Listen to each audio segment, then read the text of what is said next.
On today's True Crime Time, we have someone who I have at least 2 other videos about, Rodney Alcala. And as you know by now, these take me a very long time, so if you can like, comment, share, copy link, anything to help me get views, I do appreciate you to the fullest extent of the law. Okay, Rodney James Alcala was born Rodrigo Jacques Alcala Bucor on August 23rd, 1943, and he's an American convicted serial killer and rapist who was sentenced to death in California for 5 murders committed in that state between 1977 and 1979, and he received an additional sentence of 25 years to life after pleading guilty to 2 homicides committed in New York in 1971 and 1977. His true victim count could be much higher, as it remains unknown. Alcala compiled a collection of more than 1,000 photographs of women, teenage girls, and boys, many in sexually explicit poses. He is known to have murdered at least one of the people in the photos and is known to have assaulted one other photographic subject, and police have speculated that others could be rape or murder victims as well. Prosecutors have said that Alcala toyed with his victims, strangling them until they lost consciousness and then waiting until they revived and repeating this process several times over before finally killing them. He is often called the dating game killer because of his 1978 appearance on the television show The Dating Game in the midst of his murder spree. Alcala has had a relatively troubled life from childhood when his father abandoned the family to move back to Mexico, and he's still alive on death row today. It was in this exact neighborhood January 15th, 1947, when a woman by the name of Betty Bursinger at around 10:30 a.m. was walking with her 3-year-old daughter and noticed near her home a discarded mannequin. She went to investigate and realized it was a body. She ran to the nearest home, called the University Division Police, where they were dispatched on a 390 to 39th and Norton, which is a drunk person. Journalists in the 40s actually had access to police dispatch radio, so they beat police and they discovered one of the most gruesome crimes in LA history.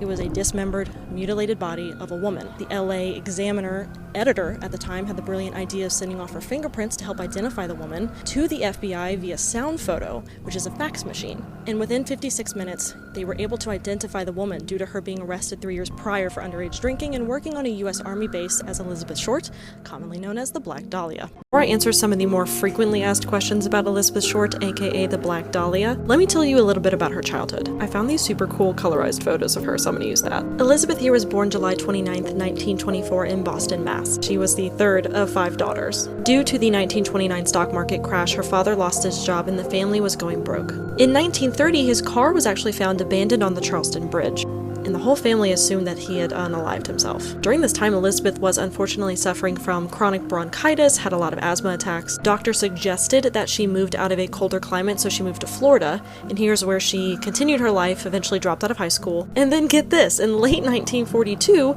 the family received a letter from the dad.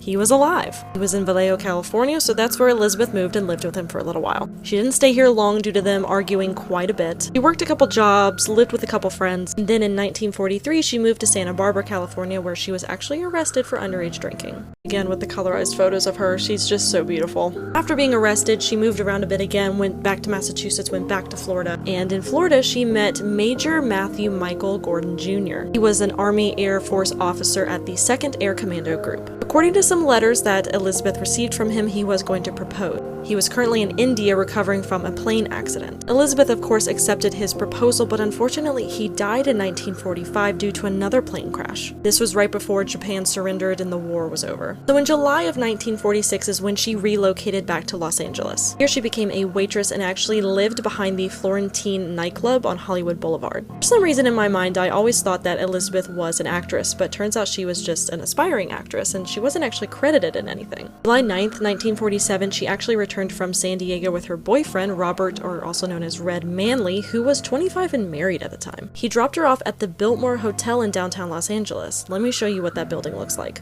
What happened to Moira Anderson?